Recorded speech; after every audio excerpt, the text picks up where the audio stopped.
Picture this. It's the end of the month, you open your banking app, and you see the number in your savings account. It's higher than last month, and you feel responsible, proud even. You tell yourself, I'm being smart, I'm saving, I'm doing the right thing. But what if I told you that this sense of financial responsibility, this comforting illusion of safety, is actually part of a trap, one that almost everyone falls into, called the saving money trap? Not because saving is inherently bad, but because saving alone, without a plan, without growth, without a strategy, can quietly sabotage your financial future. From a young age, we are taught to save, to be careful, to put money aside for a rainy day. It sounds smart. It sounds safe. It sounds responsible. And yet, while we are focused on stacking cash in a bank account, something invisible is happening. Inflation is steadily eating away the value of that money. Rent increases, groceries cost more, gas prices rise, healthcare expenses climb. Your savings, sitting idly in a low-interest account, barely move, paying 1% or 2% interest, while inflation quietly eats 5%, 6%, sometimes more. So even though the number in your account goes up, the actual purchasing power of that money is shrinking, and slowly, year after year, you're losing value, not gaining it. You feel disciplined, you feel responsible, you feel like you're progressing, but behind the scenes, time is moving against you, and the longer your money sits idle, the more opportunity is lost, because the most powerful force in building wealth is compounding, and compounding cannot work on money that refuses to move. Now, consider this. Saving money often comes with a hidden behavioral cost. When people focus only on saving, they develop an aversion to growth. They avoid investing because it feels risky. They avoid career changes that could increase their long-term income. They avoid learning new skills or taking calculated risks because those things require money up front. Saving becomes an excuse to stay still. I can't afford the risk yet, you tell yourself. I'll wait until I have more money saved. But later rarely comes, and slowly, safety transforms into stagnation. There is also a hidden opportunity cost.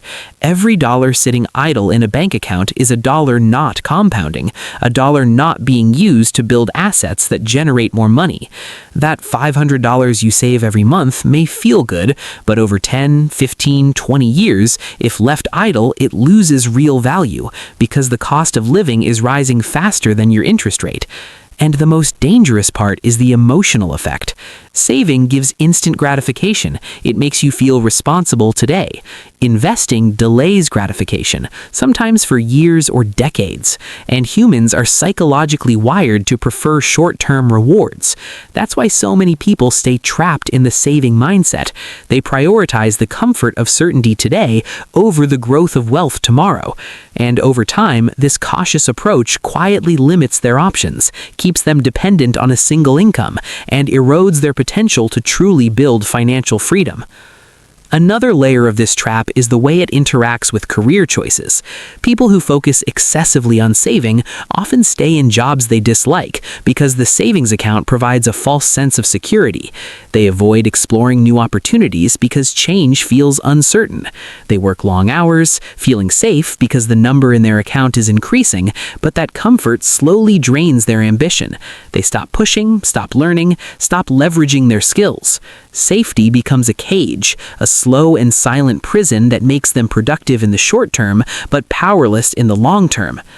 And schools, society, and financial advisors reinforce this mindset. We are taught budgeting, frugality, and saving. Rarely are we taught the importance of investing, building assets, leveraging compounding, or taking controlled risks to create wealth. So most people do what they were taught. They save, they diligently save, and then they wonder why nothing changes. Hope is not a plan, and saving alone is not a future. So what is the solution? Savings are necessary. They protect you from emergencies, give you stability, and provide peace of mind. But they should never be the destination. They are the foundation, the base layer, not the house itself. Once your emergency fund is sufficient, every additional dollar should ask a question. How can this money grow? How can it buy time? How can it increase my freedom and reduce dependence on a single income? Because the real cost of sitting on cash is not just financial, it's temporal. Every dollar idle is a dollar missing from compounding. Every year wasted is time that cannot be recovered. And time is the ultimate currency, far more valuable than money itself, because money can be replaced, but time cannot. The saving money trap also teaches us a dangerous lesson about risk. It convinces us that avoiding loss is more important than creating gain. But wealth is built not by avoiding risk, but by understanding and managing it intelligently. Over decades, the compounding effect of investments, business ownership, and skill growth will outperform the slow accrual of cash in a bank account every single time. And the reality is that oversaving, while it seems disciplined, often keeps people trapped in financial mediocrity. They protect what they have, but never allow themselves to grow beyond it. They stay small because the act of saving feels good, while taking action that could significantly improve their lives feels scary. That's the subtle psychological trap. And then there's the financial math itself. Consider someone who has diligently saved $20,000 over 10 years but never invested. Inflation at 5% per year erodes that $20,000 to roughly $12,000 in today's dollars. Meanwhile, someone who invested the same amount at a modest 7% annual return, even after market fluctuations, could easily turn that same $20,000 into $40,000 or $50,000. Saving protected one person from emergencies, but left them poorer in real terms, while investing allowed the other to grow exponentially. And this is why the trap is so dangerous. It disguises loss as prudence, stagnation as responsibility, and comfort as security. You feel safe today, but every passing year silently steals your future. And then there's the emotional and behavioral cost of oversaving. When all your focus is on saving, you delay opportunities, postpone risks, avoid actions that could change your life. You stay in bad jobs, you delay learning new skills, you resist starting businesses, you hesitate on career changes, all in the name of preserving money. And meanwhile, the world moves on without you. The ultimate irony is that by trying to play it safe, you end up less safe in the long term.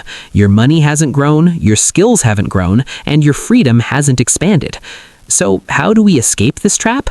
The first step is awareness. You need to recognize that saving alone is not enough. Savings are a tool, not the end goal. The second step is allocation. After covering emergency needs, every additional dollar should be directed to growth, investments, skill development, businesses, or assets that multiply over time. The third step is understanding opportunity cost.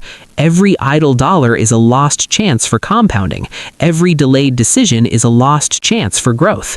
And the fourth step is psychological. Accept calculated risk. The act of investing, of deploying your money, may feel uncomfortable at first, but discomfort is the signal that you're moving out of the trap. You are no longer hiding behind false security. You are growing.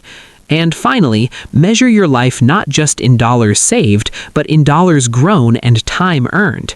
Treat your labor and money like a business. Optimize your margin. Protect your time. Deploy your resources. Make your money work for you, not just sit in a vault earning almost nothing. When you calculate your real financial efficiency, you begin to see the hidden cost of the saving trap.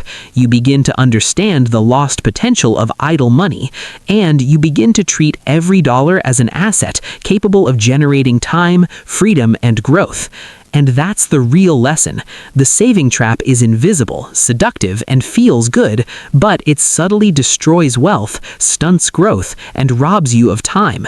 Awareness alone will not save you, but awareness allows action. Action allows compounding. Compounding allows freedom. The saving trap isn't broken by quitting savings. It's broken by understanding purpose, applying strategy, and shifting from passive protection to active growth.